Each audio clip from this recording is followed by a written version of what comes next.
Hi, Maureen. Welcome in my podcast. Thank I'm you. very honored that you are that you want to be my first guest. And Honor too. well, we know each other already, so it's going to be fine, I think. But for us, it's going to be a challenge as well because this is a podcast in English, and we're both not native English speaking people. So maybe we have to search for words, and well, maybe we have some Dutch words somewhere in between, but we'll try to translate that. And it's actually me who wanted to do an English podcast because a few weeks ago I woke up in the middle of the night and I thought this podcast should be in English and not in Dutch because I have quite a lot of Indonesian followers already on Instagram and on the social media. I don't know about you, Mhm. Maureen. Yeah, And me too. Yeah. I think it's so adorable that they all use Google Translate or the translate button on Instagram to try to get what we're talking about when we're talking in Dutch. Yeah. But maybe this is a little bit of a gesture also to our international followers to do the Yeah. podcast in English. Um, well, like I said, I'm very honored that you wanted to be my first guest on the podcast. The podcast, which doesn't have a name yet. I still have to figure that out, but that will come eventually when I upload this episode. Yeah. Um, Maybe your followers will can help with finding a name. well, I did ask them, and there were so many different names, and Mhm. some of them wanted to be called the Rakus podcast because Yeah. of my magazine, Rakus magazine. Yeah. But there has No. been some people who were very offended about the name, so Yes, I wouldn't do that. maybe that is not a good name for the podcast. But it will come out eventually. So Yeah. I'm not worried about that. But for the people who don't know you, maybe you can Yeah. briefly tell more about yourself. Who is Maureen Tan? Yeah. So I'm Maureen Tan. I wrote two cookbooks, and I'm giving some cooking lessons in Indonesian, authentic Indonesian food. So that's my passion, Indonesian food and Indies food, because I was brought up with Indies, Chinese, Indonesian, and Indonesian food. So that's me. Was my family. My father is Chinese Indonesian from Surabaya. My mother was born in Semarang. She was Indies, Indo-European, and I have two older sisters. Mm-hmm. Yeah. And did you also born somewhere in Indonesia or in the Netherlands? No, I was born as the one and only in the family. I was born in Amsterdam in Holland. And then my two sisters were born in Surabaya. Okay. Okay. Yeah. So you have quite a lot of I say cultures in your family. So also the Chinese culture, but also the Indo-Dutch or the Indo-European Yeah. culture. So was it always like logical that you were going to cook Indonesian and have this career, or um, was it quite a surprise? It was quite a surprise. It was quite a surprise. No, no, no. I studied something completely different. So this was not my job from high school or from my study on. So it was a surprise. It was more like how do you say that? It was a feeling of homesick, Mhm. homesick for my mom when she passed away. And I started cooking Indonesian food for my father when she passed away. I was 23, so and I just had I just moved to my own home. So I started cooking for him from her books, and that's where the passion started. And you say from her books, did she made cookbooks or what was that? Yeah, when I was 9 or younger, yeah, almost 9, she had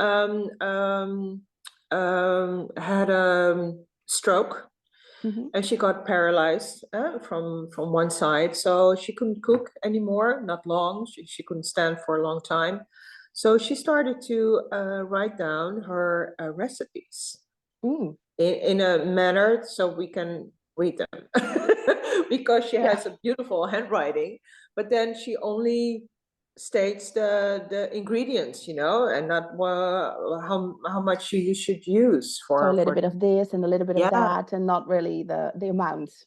yeah, that's it. Yeah. That's it. Like So a then real she started Indonesian to mom. make those books. So that was good for us, so we can cook her recipes, because she was really very strict, and she was a great cook, and she really wanted to eat her food still. Hmm. So it was a win-win for her. Yeah.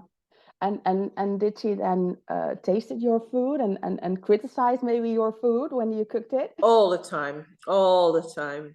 There were many, I remember carrying the very heavy pestle and mortar to her, so Hmm. she can taste the bumbu, Hmm. and she could see the bumbu, the color, the texture, and then I would cook with the meat or the fish or the chicken, and I would bring it again. So in every stage of the cooking, she was there. She was tasting it.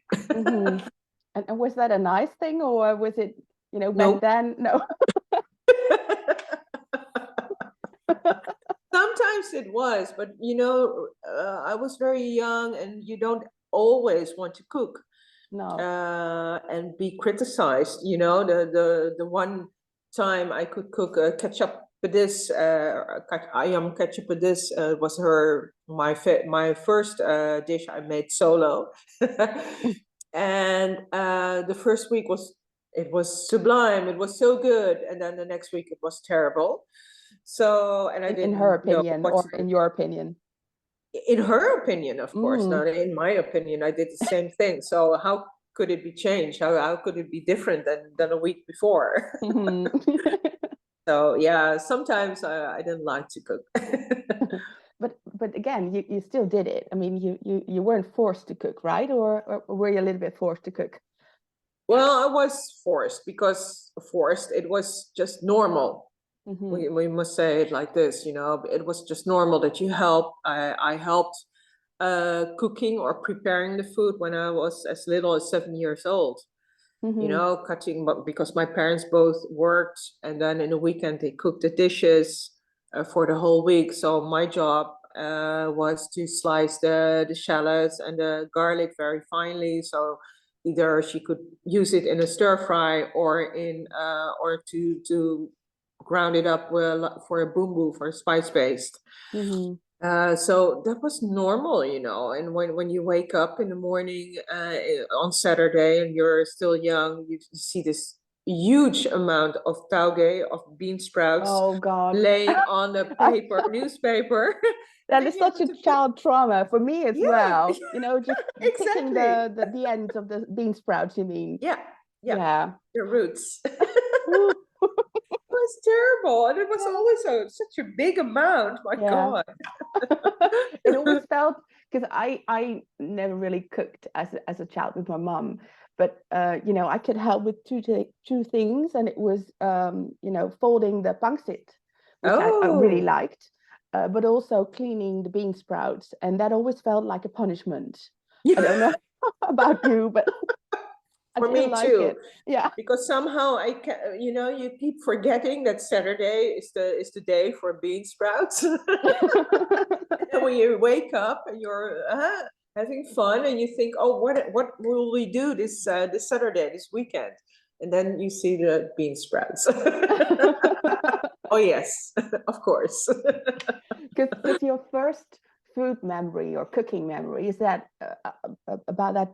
Is that from that time, or is it maybe earlier? No, it's earlier, I think. The first, I remember the slicing of the garlic, and I didn't like the smell on my fingers. I was a child, I was 7 years old, and it was. She was so strict about the paper thinness of the cutting, of the way to cut the garlic. But then the very first memory of her cooking or making something is the spekkoek, because my Oh, mom used to make spekkoek around December, beginning of December. She started, maybe she started even in November, I don't know. But she would make lots of spekkoek for people who ordered it.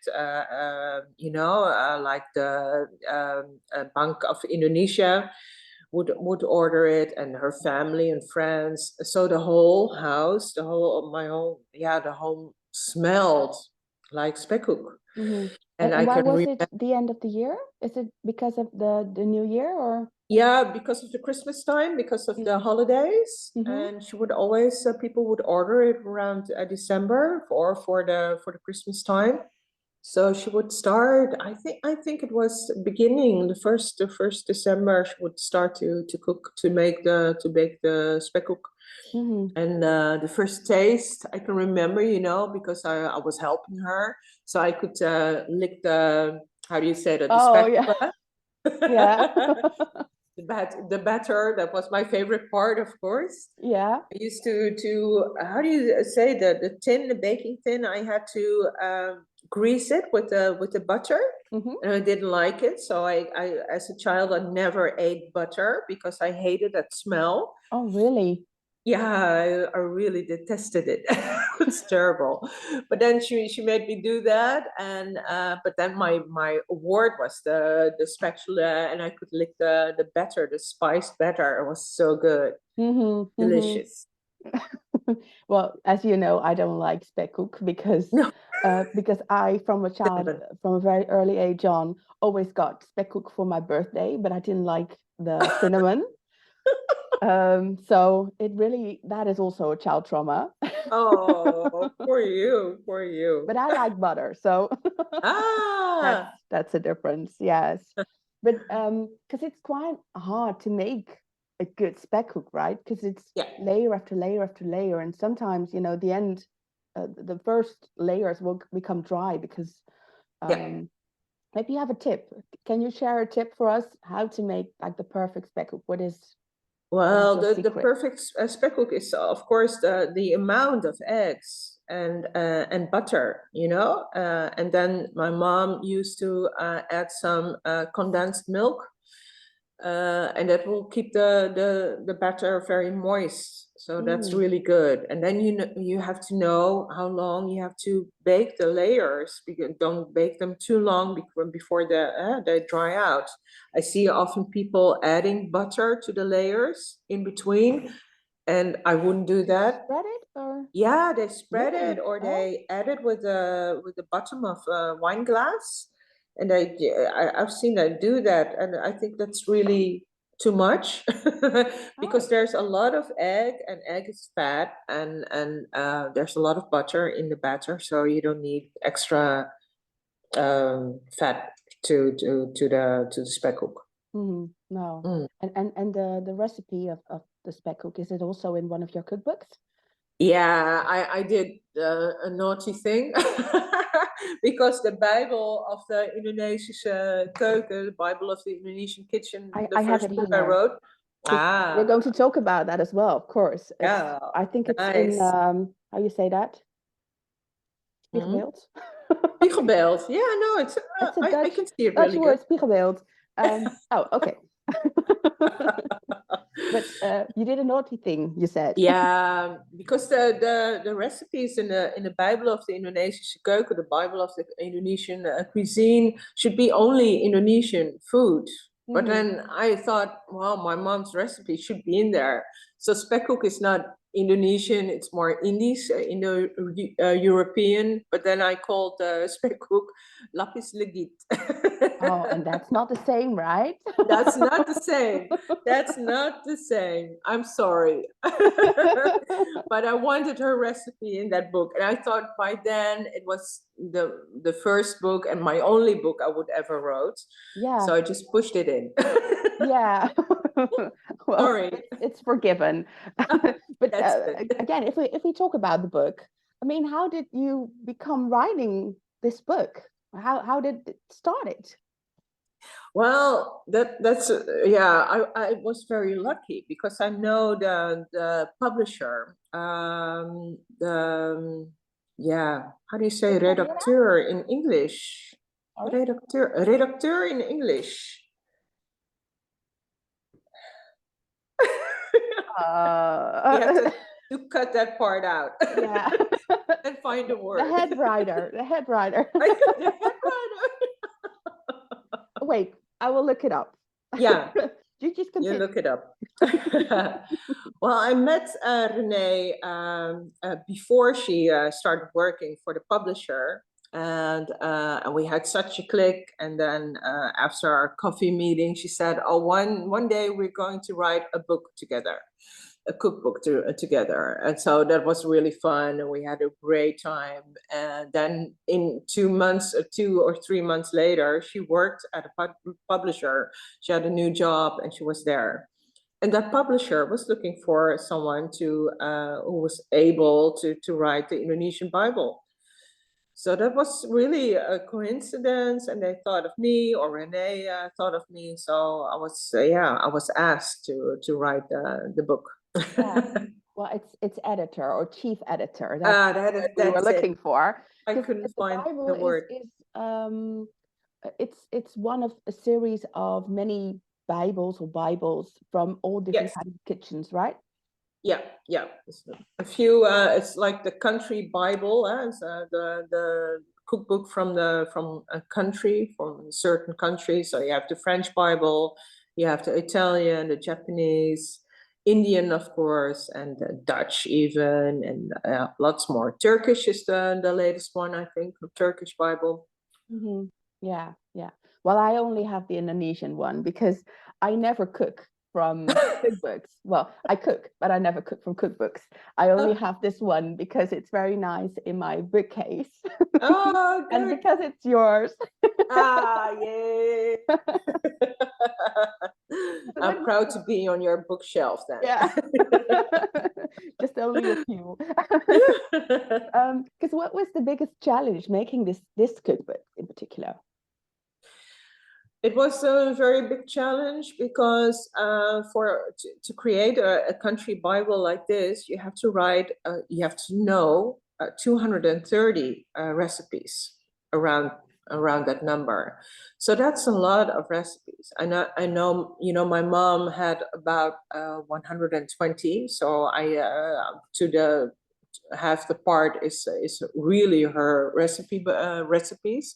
But then my mom sometimes changed the ingredients into what was available here, or made it more like Indo-European, so not authentic Indonesian.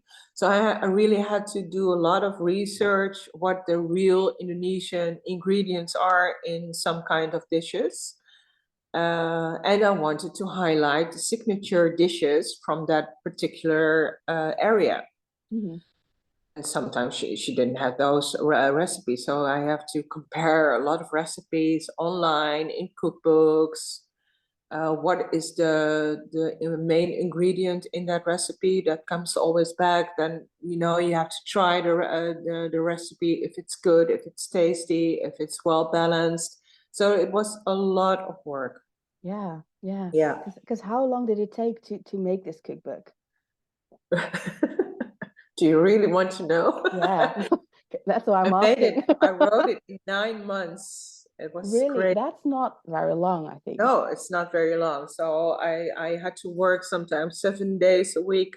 Mm-hmm. Until very late. My boyfriend Huub went to bed and said, "Okay, I'm gonna see you whenever I'm gonna see you."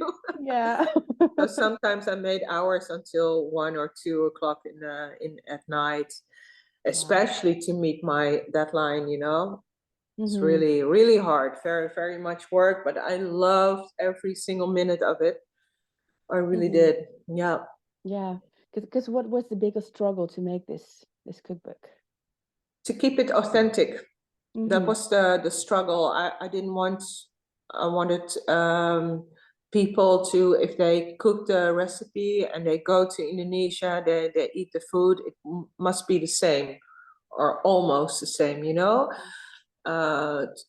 And yeah, because I wanted to highlight the Indonesian cuisine because it's such a beautiful food. It's such a beautiful country with such diversity of food. I wanted to showcase it in the Bible, so it must be authentic. I have a lot of respect for the Indonesian people, so I didn't want to change it. So that was my struggle to really do the research really good, because in one street you can have 3 recipes for soto ayam. Yeah. And that's in one street. So that's really difficult, to make a recipe from a certain area. I think a lot of people think, well, when they read my book, how does she think of this ingredient in that recipe? It's not good. And of course, but I wanted to do, as much as possible. Yeah. Well, I think it's always a bit of a struggle to find authentic recipes. I never use the word authentic because everybody has his own or her own meaning on the word authentic, and it seems it's always a bit of a struggle or a bit of a discussion, like you said, like oh, we don't use that, or we don't use that much, or you forgot that ingredient, and it's very how you say that, somehow family based on what what did you learn, how did your mom cook it, or how did your grandma cook it, and that's your recipe and that's your authenticness, and that can be very different than someone else's recipe. So I think you did a great job on this one, and I couldn't do it, and especially not in 9 months, I think. it's like a real I wouldn't recommend it to do it in 9 months. No, I mean, if 9 months, it's almost a pregnancy, right? Yeah, it is. Yeah. It's my first book child, so. Yeah. Well, actually, my magazine was also 9 months to make it. So maybe that is, like how we Indos do it. Yeah, exactly. Yeah. It's the mom in us. I don't know how the guys do it, but the girls do it like this. 9 months, we can do it. Much slower. I think so. Because you already mentioned spekkoek, and that is quite a Dutch, an Indonesian, Indo-European recipe, or Indo-Dutch recipe, in comparison to other recipes in the book. Because I think it's more of a Dutch or a European thing to have that really difference between Indo-European and Indonesian food. When I speak about Indo-European food in Indonesia, they're not very, they don't know what really make a difference. Yeah. Or they don't know what you're talking about. Yeah. Because what is your take on that? Because sometimes I think it's very difficult. I always get that question when I have my INDOFOOD tours in The Hague. Like, what is the difference between Indies, so Indo-European and Indonesian food? And I don't always know the difference. When it's about spekkoek, I know. Because it's very hard to find spekkoek in Indonesia. You find lumpic, but spekkoek is only at the touristy places. But sometimes it's very hard to tell, is this like European or Indo-European, or is this Indonesian? And what's your take on that? Well, it is difficult.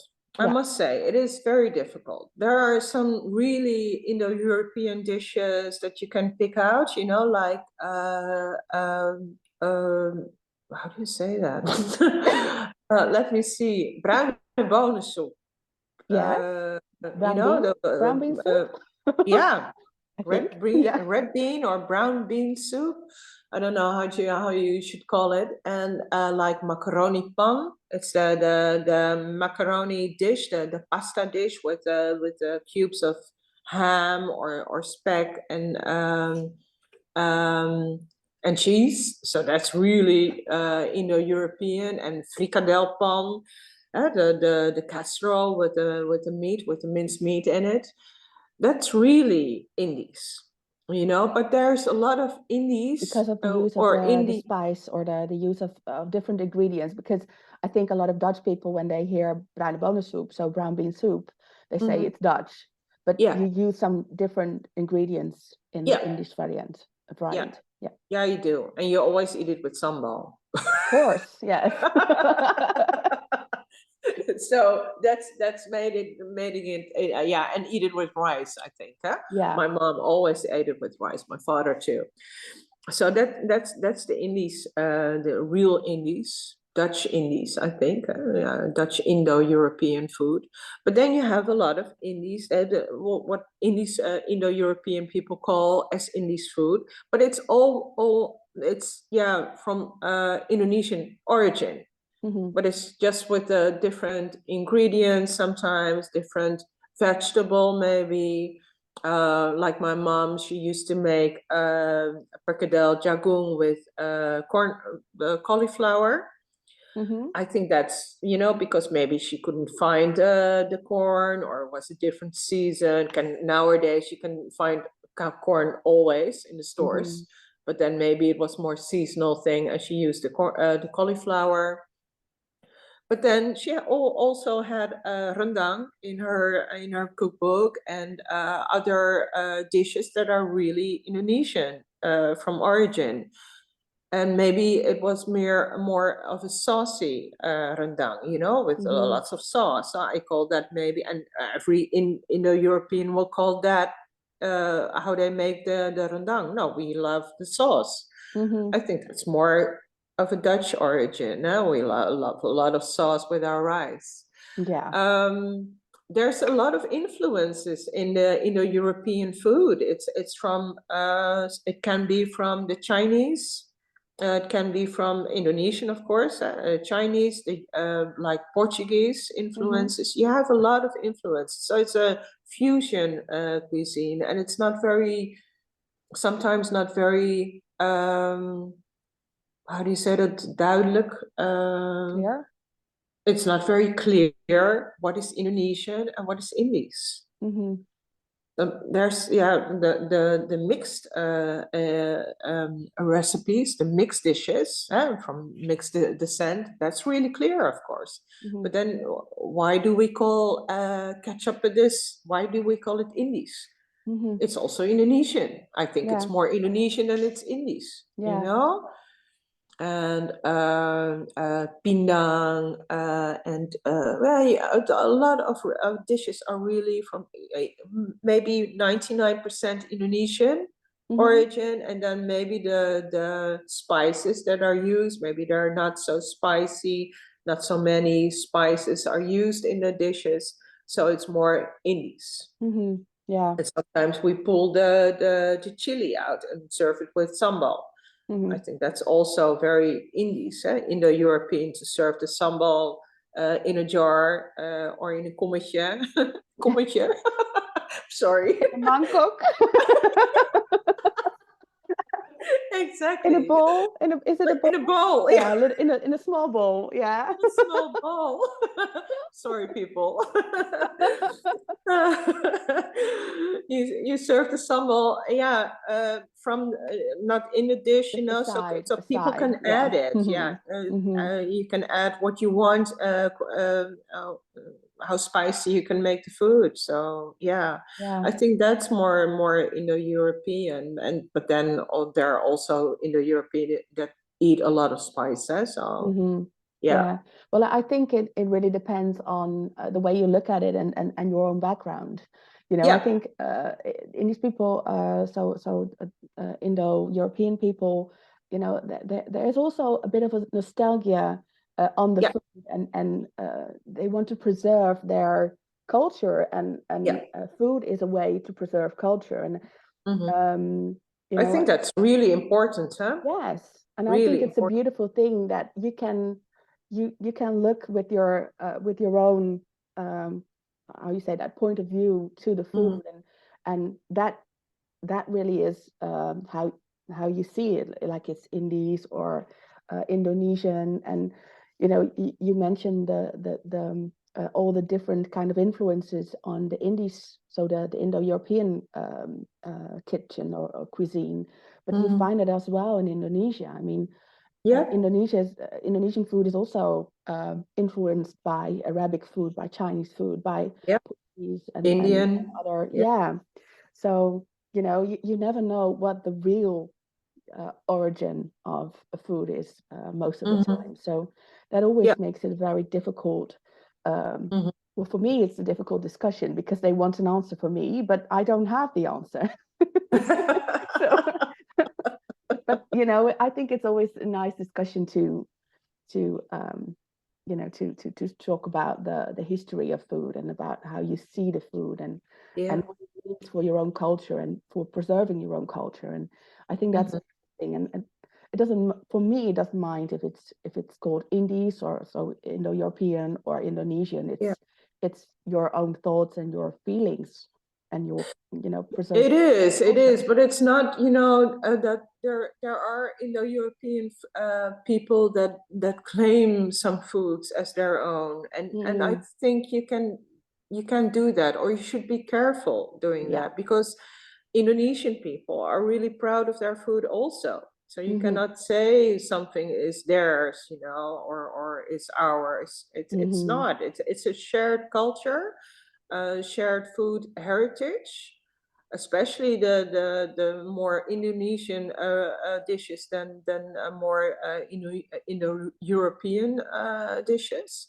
So you must be careful, and have respect for each other, Yes. because we have a shared heritage, Yes. culture, food heritage. Yes, I think that's very important that you have Yeah, the yeah, respect for each other. Yes, yeah, yes, yeah, and I also think it's such a beautiful and actually quite special thing that we have in the Netherlands, yeah, because of that shared history, that we have such a rich uh, Indo-European Indonesian culture here in the Netherlands. I mean, you can find Indonesian or Indian food everywhere. yeah. Doesn't matter if you were in this very small town. Even there, they have like this.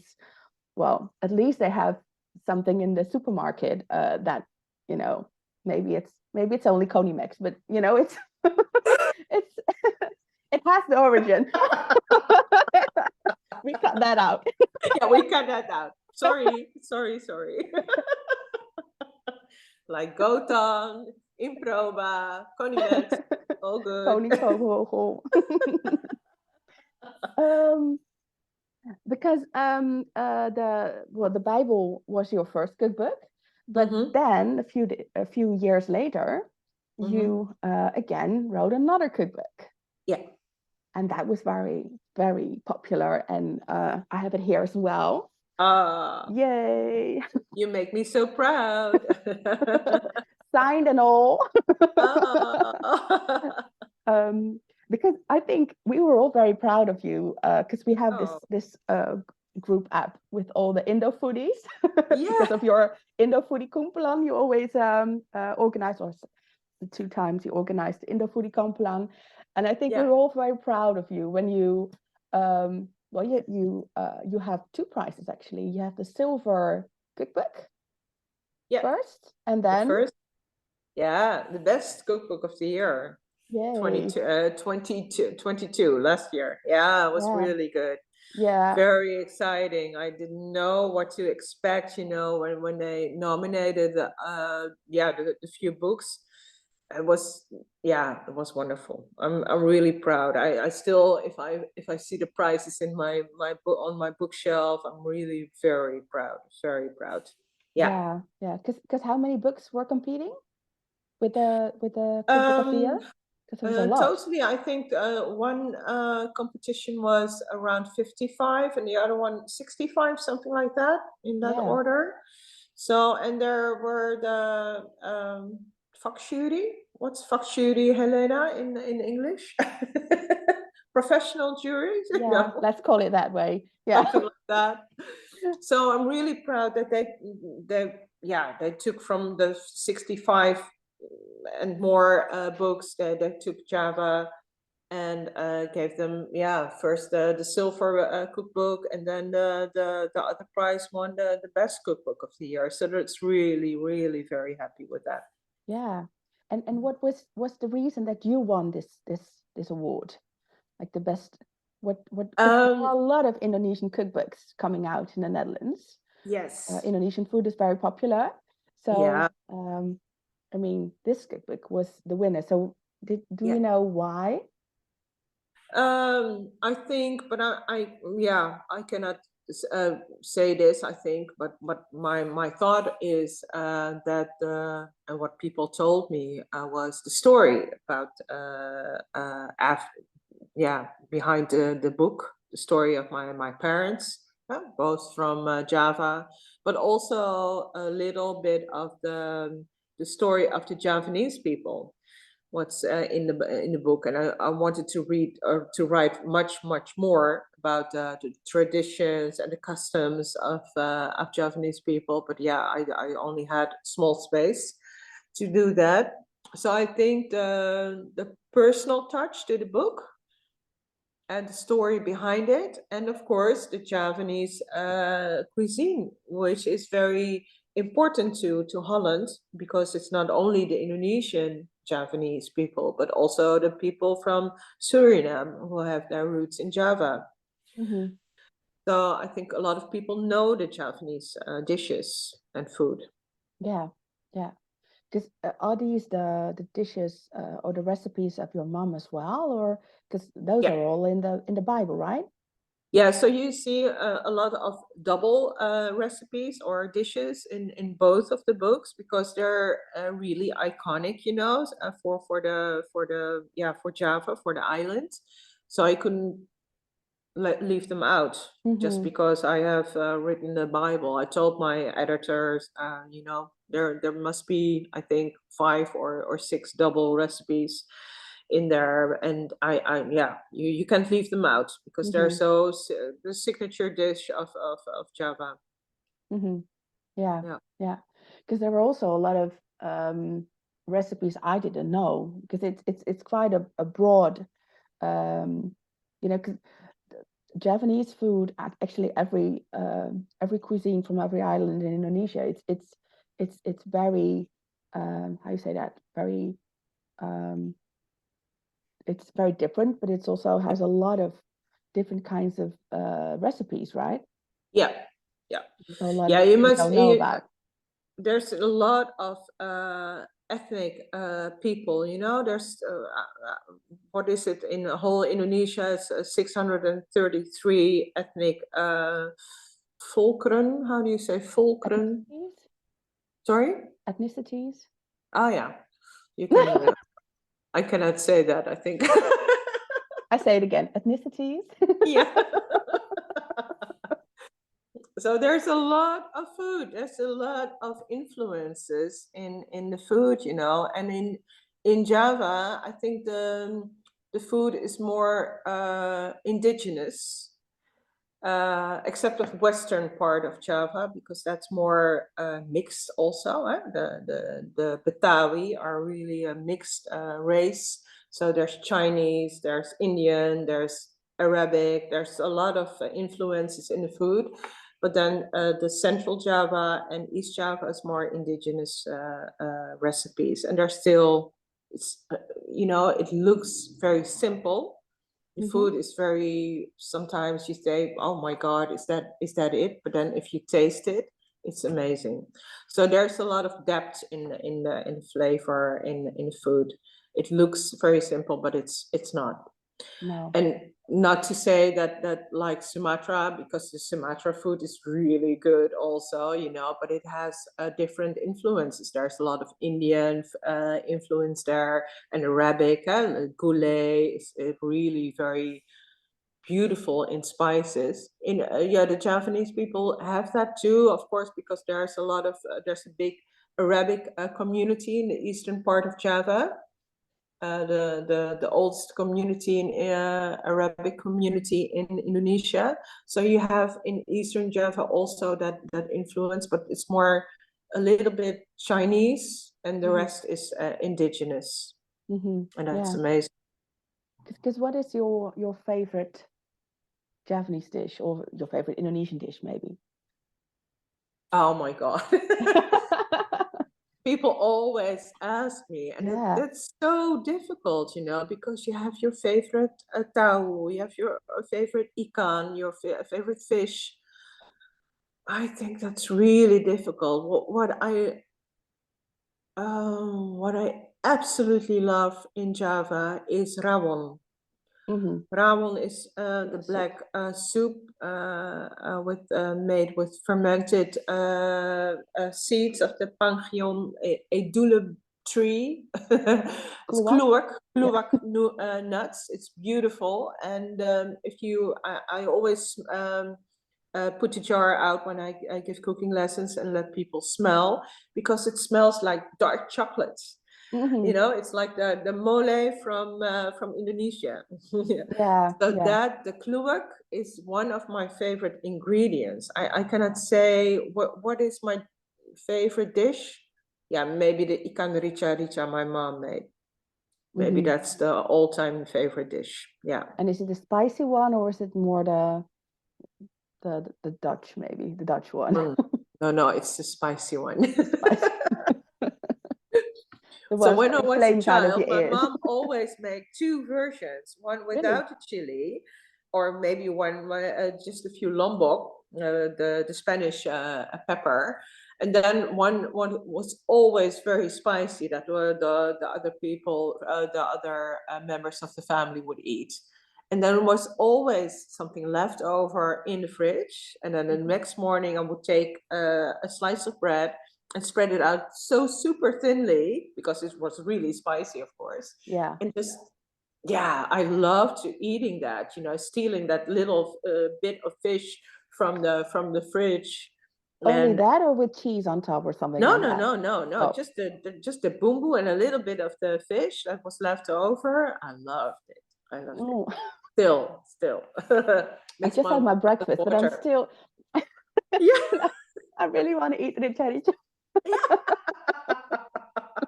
I must make it for you next time. Next time, yes, I will come over. For food, I will come over anytime. Good. I was told, and that was very interesting, because the ikan rica, my mom's recipes in my book Java, and then somebody told me online, oh, it's not from Jakarta, or it's not from Java, and it's totally different than from where I'm from. I think so. It's from ikan Manado, right? is, sorry? It's from Manado, I think. It is from Manado, but then this dish is different. So I don't know, because I cannot ask her anymore where my mom was taught this dish. She went to cooking school in Eastern Java, in Surabaya. Maybe she was taught it there. I don't know. Maybe she got the recipe from a friend, or maybe she just made it up. And it's different because it's sliced. It's not a ground spice base, but it's sliced, and different ingredients. But it's, I love it. And I found it during my research for Java. I found a almost similar recipe in Kediri in Java. So I pushed it in. Put it in my book. It was legitimate to put it in. Yes, I was very happy to find that recipe. Oh, yes, I can put it in. Because the recipes from your cookbook, is that also the recipes you use in your cooking lessons? Because you give a lot of cooking lessons. Yes. I always I have a few menus on my website, and people can choose, if they love fish, they can use the fish only dishes from the menus. I love cooking, of learning people how to cook the dishes from my books. Yeah. because I think your cooking lessons are very popular. I mean, you always tell me that you are busy, and most of the times it's because you have to give a cooking lesson. Because Yeah. what is the reason why people want to learn these Japanese dishes? Is there a reason you hear a lot? Yeah, I think, you can read a recipe from a book, but if you can see how it's being prepared, how you must cut the vegetables or the ingredients, how you must the technique behind the grinding of the bumbu, of the spice paste on the pestle and mortar or with the pestle and mortar, it's different. You should really see how it's done, Mm-hmm. because I see a lot of people trying to use the ulekang, the pestle and mortar, and then they put their whole weight in it, and they do it so wrong they will hurt themselves. Or they don't know how to make like spring roll skins, or making rempeyek, the crackers, the peanut crackers from Java. So if you're taught how to do it, if you see it by yourself, it's really good. And I always, I do the first one, and then I fry the next cookbook, or I make the first lumpia skin, the spring roll skin, and then they do the rest. So it's really funny because people think, oh, that's too hard. I cannot do that. I will never try that recipe. But when they're here and I show them how to do it, they love it. Yeah. And there's one journalist, she was here. I had so much fun with her, and wow, let's cook, and then I can ask you some questions, and then I let her make the lumpia skins, the Mm-hmm. spring roll skins. And she said, no, no, let her do it. No, no, you do it. And now she does it all the time. She Yeah. makes lumpia for her children all the time because she thinks it's really relaxing and fun to make. So that helps, not just to read the recipes, you have to see it, how Yeah. it's done. Yeah. Because you also mentioned in an earlier conversation that there are also a lot of people who uh, are trying to search for the recipes of their own family, and that's why they start a cooking lesson at your place.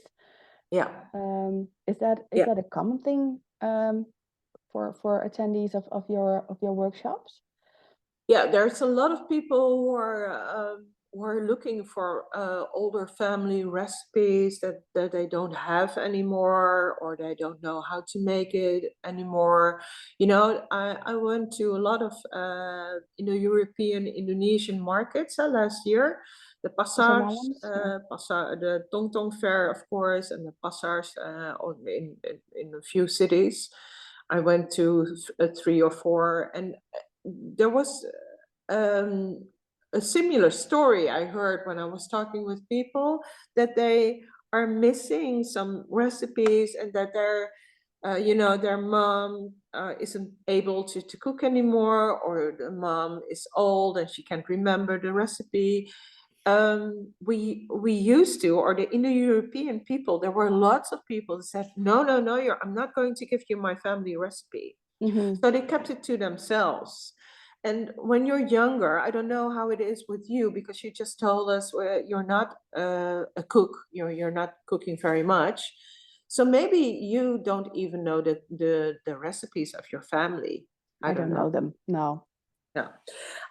There's a lot of people, and then at a certain age, it will hit you, Mm-hmm. and you want to come home. You want to taste that flavor, that food your mom, your grandparents made, your father made, and then you cannot find them anymore, or you can't remember, or they're not able to tell you anymore. So I think there's some, yeah, it's like some urgency for people to find the recipes of the first and the second generation.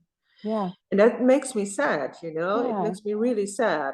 That's why I'm always asking people, please, please, please tell your children to at least learn how to cook, how to prepare their favorite food.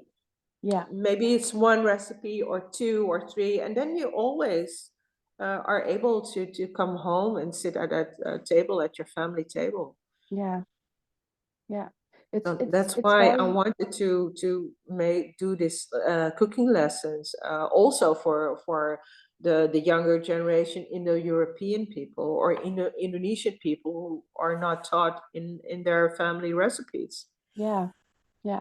Yeah, I think that's very important, and I see that a lot at the INDOFOOD tours in The Hague, Hmm. where people come joining the tour, um, trying to find some tastes Yeah, that they are familiar with. Maybe not the yeah. recipes, because that is a stop further, I think. So Hmm. maybe they go to you when they want Yeah. to know the recipe, but and they wanted to remember the taste, because Yeah. sometimes, when they just had one spoon of, well, for example, rawon Hmm. is a dish what we also eat at some of the tours, because the tours are always different. But Hmm. I had this person who had just only one, how you say that, one sip of the spoon of rawon, Yeah. and she started to cry because Uh, it remembered on how her grandmother made it. And cute. that was the first stop. So Yeah. how you say that in Dutch, we say the toon was gezet. Ja, de toon was gezet, ja. Ja. So it marked the rest of the tour, Yeah. because everybody was so open, Yeah. because she started to open up Yeah. about that emotional thought of her grandmother made that rawon soup, and that was the same taste as she remembered. Oh, wonderful. Tasted Yeah. that for I don't know how many years. Yeah. So I think it's food is also very important to, well, again, to preserve the culture and preserve your heritage and your identity. Yeah, it So is. It is. it is very And important to a preserve taste memory the is so recipe. strong. Yeah, yeah, Yeah. it's like music, or it's like Yeah. a smell, or whatever. But the smell and the taste is Yeah. just as powerful as any other memory of your childhood. Yeah, Yeah, it is. It yeah, is. yeah. It can bring you back in an instant. I remember the because I must say very honestly, I didn't went to the Tong Tong Fair for a couple of years until our father died in 2017, and then we started to go again, my sister and I, and Mhm. we found this a little. You helped me also. I I found did. this little Oh, candy. You oh remember I yes, asked you I because there was a remembered. panic in me. I wanted that manamongso. I needed that manamongso because it brought me. I remember we bought it, small package, and it was from Surabaya. It was very Mhm. funny to see. And then we sat outside, my sister and I, and we were tired of shopping and of eating a lots of food, and we had fun. But we're sitting outside, and we shared that candy, and we didn't look at each other. We took a bite, and then an instant we looked at each other and said, "Oh, we're back. We're back. This Yeah, is mom's recipe. This is mom's candy." It was so very powerful. It made us cry. yeah, Yeah, yeah, yeah, yeah. yeah. I It's amazing. remembered I was searching for the whole Indonesian pavilion on the Tong Tong Fair, because I didn't know the candy, because you gave me one, and I still didn't know the candy, but it No, was very nice. And I think when you have that memory, yeah, with the taste, it's yeah. even more special. I Sometimes think it so it, too. it can be a very not very tasty dish or whatever, Yeah, but yeah, still, when you have that memory, it's yeah, powerful, and it's still very meaningful to you. yeah. Um, It is. yeah, It yeah. is. So, well, glad I could help. We almost have 1 hour. And also tawar. Yeah, yeah, yeah, yeah, yeah, yeah. So good. Like a real Indonesian. You can do I it. was I very can proud of see that. myself. I'm not very good at tawar. What is it? What is it in English? Tawar. Yeah, Bargaining? it's like negotiating for a good price. Bargaining? Yeah, I yeah, think I it think. is. Yeah. Or Well, barter, yeah. bargaining. something like get that. a lower price than Yeah. they ask you for. Yeah. Yeah. We always in for a deal. Yeah. That's also a very Dutch thing, you know, you always want to have it cheap. It is. I'm searching for, did I miss any question? Because I have all the questions on my phone. Yeah, We already talked about it a lot. Talked about all the questions. I think so too. Well, there were a few last questions, of course, because well, you're doing this now for already a few years, but how do you see yourself in, well, maybe 5 years or further? Are you still doing what you do, or do you have other plans? Well, Any I scoops you think I can will tell us do this. about? Sorry. Any scoops you can tell us about? Scoops. Well, I'm busy working on a third book, Mhm. and I cannot tell the title yet or the contents yet. So, but it's going to be exciting. I think I'm very excited about it. I think it will be a very good book. People will, would want to buy this one, I think. Is it about Lots of Indonesian people. food, or can't you tell that as Yeah, well? it's Indonesian food also. Yeah, if I come with a Spanish book, they will look at me. What's wrong Oh, with we'll you? never know. And especially, you know, maybe once I will write a book of my Chinese Indonesian heritage, because that is really a good part of it too. You know, I know a lot of Indonesian or Chinese Indonesian food. I love it. I've been brought up with that taste and that flavor. So that's really very near to my heart also. So I have lots of plans. You know, this year, later this year, we're going on a foodie round trip to Java and Bali, culinary trip, and that is beautiful, of course. And I would love to explore more of Indonesia, not only Java and Bali. So we will see how it will go, and if everything will go and turn out really great. When was your last I would. time in Indonesia, actually? Sorry. When was your last time in Indonesia? My last time was in just before the COVID, Oh, 2019. oh, you were very lucky. I was very lucky, very lucky. I was there, I think, around October 19. Yeah, Mm, yeah, I was really lucky, because then March, I think, March yeah, 2020, everything went haywire. yeah. A week before I So, wanted to go. oh Yeah. yeah. When was your last time? 2017. Yes. I'm Ah, going in about 2 months from now, and a I very long heard. time as well. So Oh, a month, right? Or longer? no longer. Yeah, Oh, two and a oh, half months. oh my God. Yeah. Oh, I'm so jealous. Oh, wow. That's But you're going amazing. later this year, so I am. But 2.5 months. Oh my. And you're going yeah. to travel a lot, or? Yes, yes, I'm going to Java. And in 2020, I wanted to make a culinary trip as well from Mhm, Jogja to Semarang, mhm, together with two other Indo-foodies, Francisca mhm, Kuijken, Francisca Tam. mhm. No family of yours, but Nope. Foodie um, sisters we are. yeah, your foodie sisters, I know. And I also go to Ambon, I go to Mm, Manado, I go to Sumatra because my family lives on Sumatra.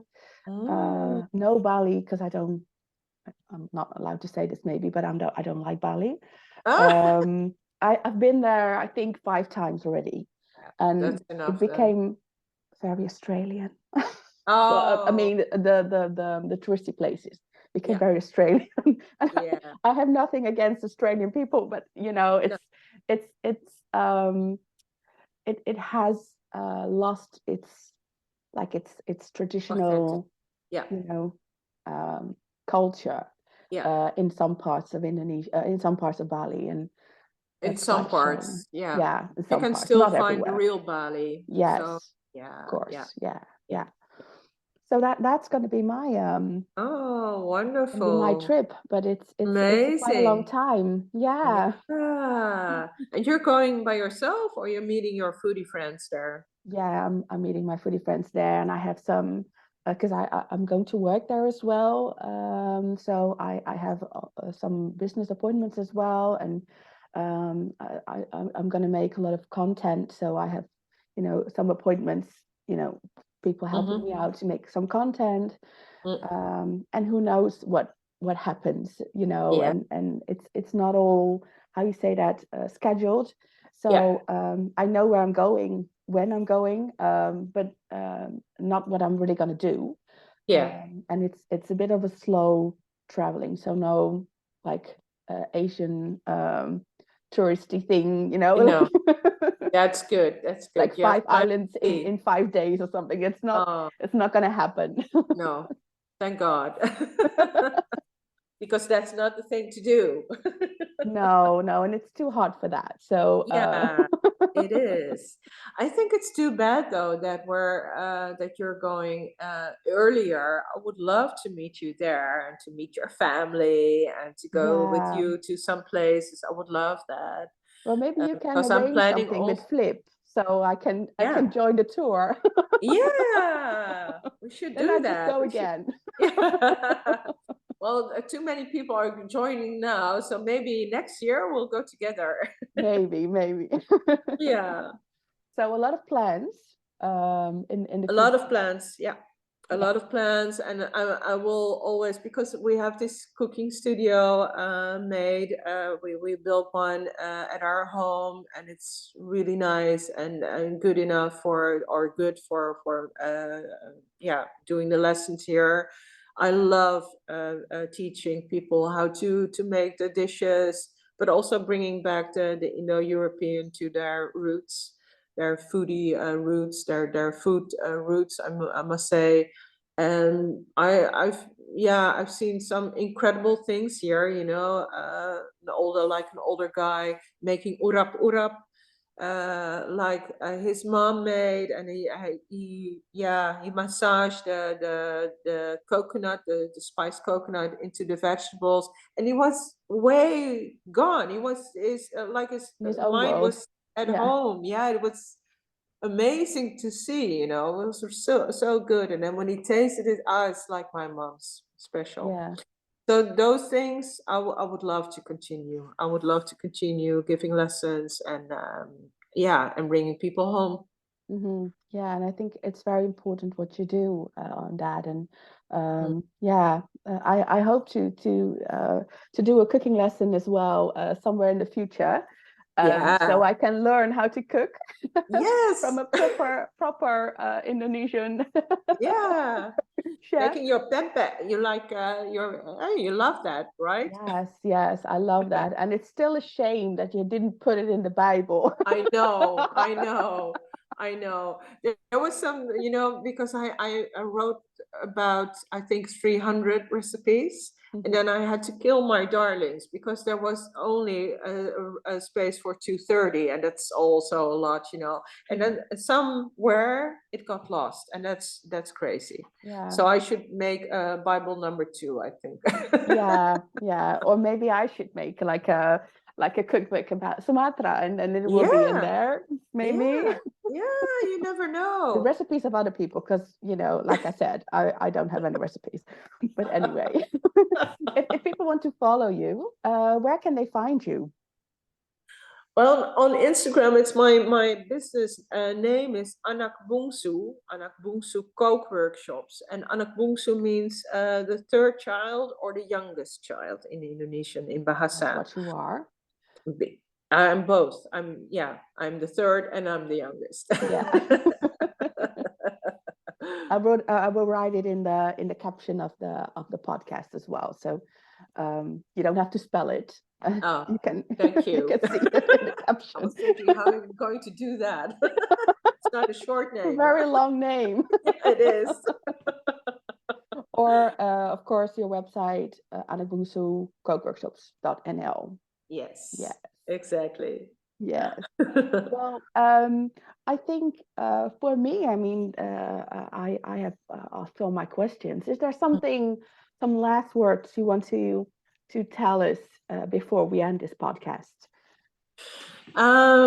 Well, not maybe to tell you, but I think a question is for the listeners, all the listeners from your podcast, and what important is to share your family recipes with the next generation, and please do it. Don't keep it to yourself or saying, "Oh, I'm keeping this secret." Nothing is going to happen with it, but it will get lost if you don't share it. So I think it's very important to share and teach the younger people how to make the dishes they love so much. Yeah, Even if they do it with long faces and they don't want to help you, and just make them help you. yeah, Do it a few times so they can remember it, and then it's good, because life is not well, we're not here forever, no, sadly. So no, must be a legacy, huh? Your recipes. yeah. And even when they do it with long faces, sometime, in the future, they will be grateful that you Yeah, did. And exactly. I want to how you say that, also say, like, if you can write it down, even if it's just only like just a bit of this and a bit of that without any Yeah, amounts, it's very helpful, because memories always change. Because yeah. I once heard this saying, and Mhm. it's I think it's better in Dutch, but I'm going to try to translate it in English. A memory is the memory of the last memory, Yeah, and it means that it always changes a bit. Your memory is always changing a bit. And yeah, I mean, that's not a bad thing, but somehow that is also that also becomes lost. Some things yeah, that become lost because you don't write it down. And yeah. um, Exactly. I mean, I think that is also a very important thing, and I think Yeah, that's also the very important thing about cookbooks, as yeah. yours, but also all the other cookbooks that are written. Hmm. It's also an extra, how you say that, An extra two. yeah, a tool, an extra thing to hold on to. And Yeah. well, your camera was I'm was sorry, my out. battery is low. Well, oh well, that's a good sign, actually. That's a sign from above that we have Yeah. to that we stop this I'm sorry, I should conversation. have plugged it in. Yeah. Well, I think that's a very good last word, and Yeah, I can totally agree on that. Um, wonderful. Thank you very much that you wanted to Yeah, be the first guest of yeah. this podcast. Thank you for having me. And well, we probably going to see each other before I go to Indonesia. I hope so. Yes, I'm going to eat the rica rica, right? Yeah. Yeah, Let's set you a date. should. You will love it. um, but thank you again, and well, see you, and thank Yeah. you all for listening to the podcast. For everyone who listened or maybe watched this on YouTube. So see you next time, and thank you, Maureen. Yeah, thank you very much, Helena. See you next time. Bye bye. Bye.